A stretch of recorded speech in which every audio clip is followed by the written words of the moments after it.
Anne Marie Adams took a drive through her Smithfield neighborhood. That very top floor up there, they kind of had that shut off.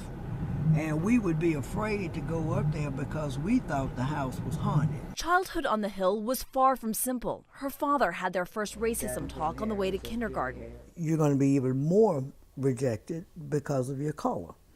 He said, whites are not going to like you because you have black blood. Blacks are not going to like you because you are light skinned. In the 50s and 60s, there were rules. Once the sun went down, everybody went in.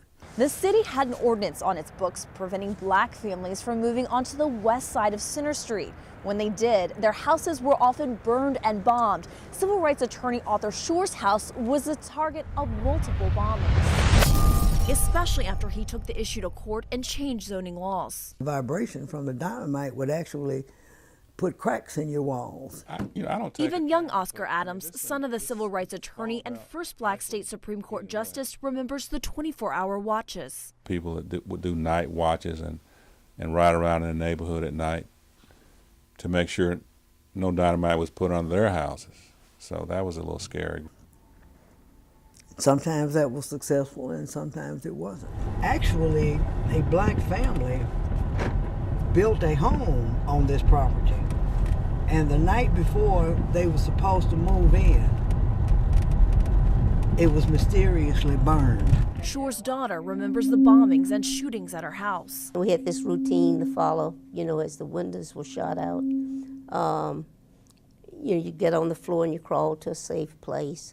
And it angered me more than anything else. She and her sister armed themselves. She was a majorette, so she slept with her baton under her pillow. And I slept with the Colt 45 under mine. Shore's house made headlines in August 1963, then again in September. That bombing injured Mrs. Shore's. Adams was on her first date. All of a sudden, my father and one of our neighbors came in the movie to get us out of there because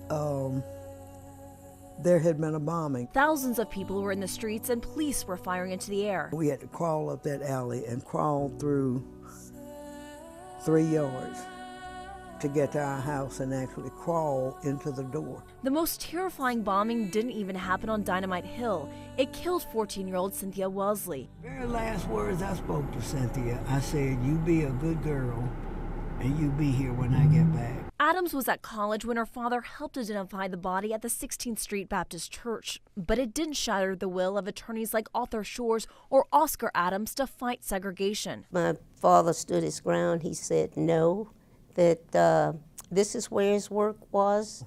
One thing I loved about that man, he never left his people. Their families never wanted to leave their roots. In Birmingham, Honora Gathings, ABC 3340. In Birmingham, it was a black and white world. We kind of, at the early age, just kind of accepted it as, there was segregation. Attorney Arthur Shores fought for equal voting rights in the 30s. In the 50s, he helped Autherine Lucy become the first black student at the University of Alabama. My father never wavered. 10 years later, his attention and that of Oscar Adams turned to desegregation of public schools. Everybody felt like they were standing at the wall all the time. 1964, a victory with the first black students enrolled in a Birmingham city school. Adams' son was one of 13 black students at Inslee High School the next year. That was not a whole lot of fun. As a matter of fact, I didn't want to go. I told my dad I wanted to go to Parker with the rest of most of my friends. But he stayed. There was pushing and shoving and name calling and things of that nature, and we just had to live through it. Quick. Young Oscar Adams also encountered tension at work. They still had fountains that had the word colored on it, and that was like,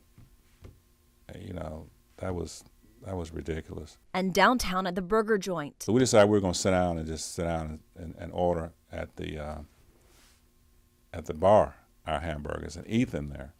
Unfortunately, we didn't get served. There were also marches and demonstrations. Police retaliated with dogs and hoses. The only march Adams participated in was led by Dr. Martin Luther King Jr. from Selma to Montgomery. That was just the most thrilling and uplifting and gratifying thing that I had done up to that point.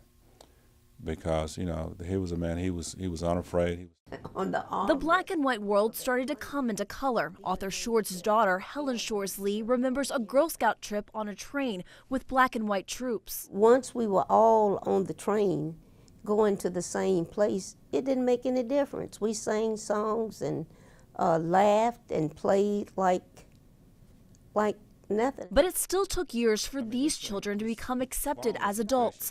Oscar Adams' widow remembers awkward political events. I have felt they really don't want me here. Adams became the first black swimmer at Alabama, and his father became the first black justice on the Alabama Supreme Court. There are some remnants out there of people who would still judge me just because I'm of the color of my skin. That doesn't concern me. They can relate. But Lee says she didn't feel accepted until she won a judicial election. I felt that I was being judged by the content of my character, not the color of my skin. 50 years later, the change is evident, but the blending of all races still has a ways to go. It's not just with race relations, it's with lifestyles. You know, there's so much that has to be united. The hatreds and thoughts can't be bridled by any law. It's going to take the hearts and minds of people to change before we see real change. They hope a new generation will pick up the fight and follow in their footsteps, marching toward a colorblind world. In Birmingham, Honora Gathings, ABC 3340.